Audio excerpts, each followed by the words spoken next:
بسم اللہ الرحمن الرحیم۔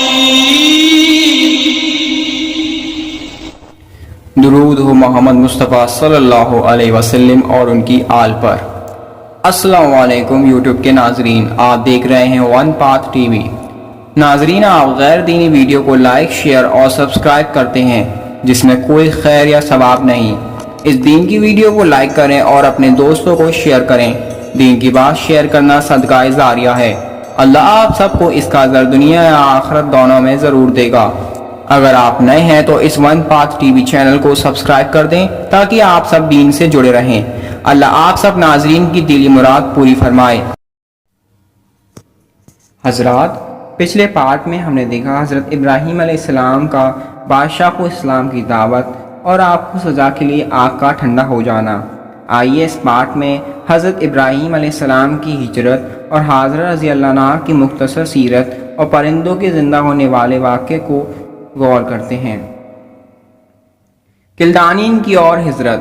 بہرحال حضرت ابراہیم علیہ السلام اپنے باپ آزر اور قوم سے جدا ہو کر فرات کے مغربی کنارے کے قریب ایک بستی میں چلے گئے جو آج کلدانین کے نام سے مشہور ہے۔ یہاں کچھ دنوں قیام کیا اور حضرت لوط علیہ السلام اور حضرت سارہ دونوں سفر میں ساتھ رہے۔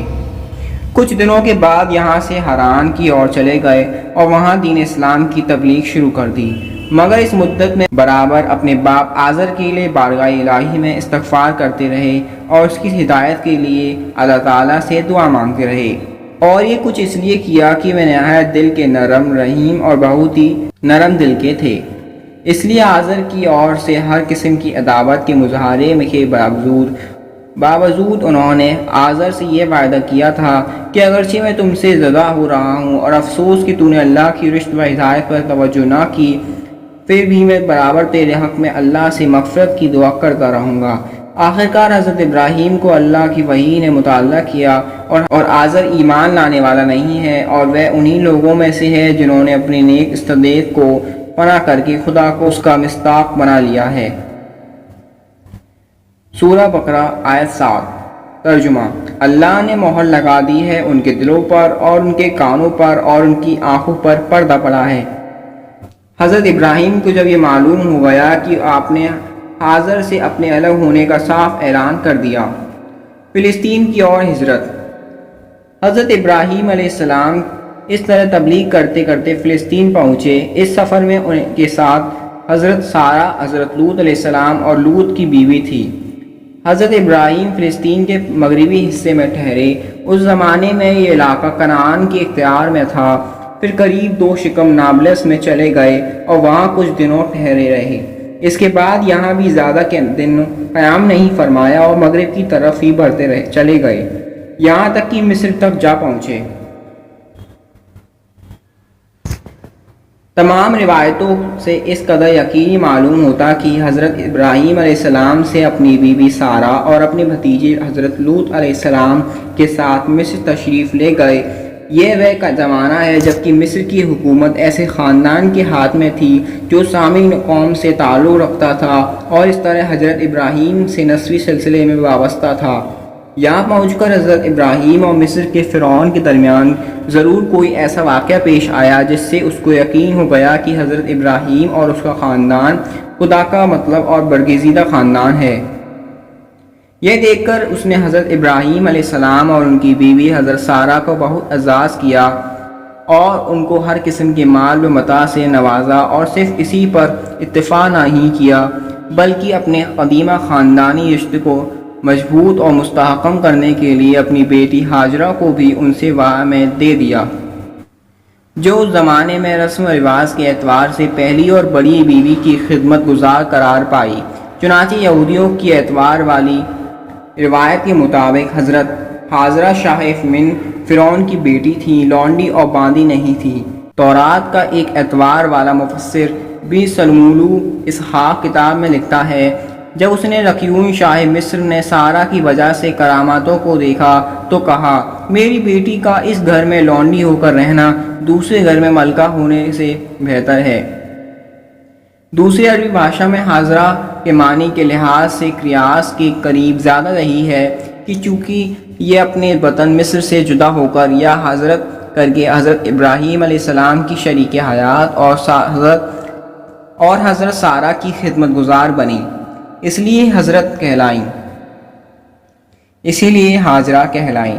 اور تورات میں حاجرہ کو صرف اس لیے لونڈی کہا گیا کہ شاہ مصر نے ان کو سارہ اور حضرت ابراہیم علیہ السلام کے سپرد کرتے ہوئے کہا کہ وہ سارہ کی خدمت گزار رہے گی۔ رد مطلب نہ تھا کہ وہ لونڈی زاریہ کے معنوں میں ہے۔ حضرت ابراہیم علیہ السلام کی زندگی کے کچھ واقعات ان کے بیٹے حضرت اسماعیل اور حضرت اسحاق سے جڑے ہوئے ہیں۔ مناسب سمجھا گیا کہ ان واقعوں کو ان دونوں نبیوں کے حالات میں ہی بیان کیا جائے۔ یہی حال ان واقعہ کا ہے جن کا تعلق ان کے بھتیجے حضرت لوط علیہ السلام سے ہے۔ البتہ حیات بعد الممات، مرنے کے بعد کی زندگی سے متعلق واقعہ یہاں بیان کیا جاتا ہے۔ حضرت ابراہیم علیہ السلام کو چیزوں کی حقیقت معلوم کرنے کی تلاش اور طلب کا طبعی ذوق تھا، اور وہ ہر چیز کی حقیقت تک پہنچنے کی کوشش کو اپنی زندگی کا خاص مقصد سمجھتے تھے، تاکہ ان سے ذریعے ایک ہی ذات اللہ تعالیٰ کی ہستی اور اس کے ایک ہونے اور اس کی مکمل قدرت کے بارے میں علم الیقین کے بعد حق الیقین حاصل کر لیں۔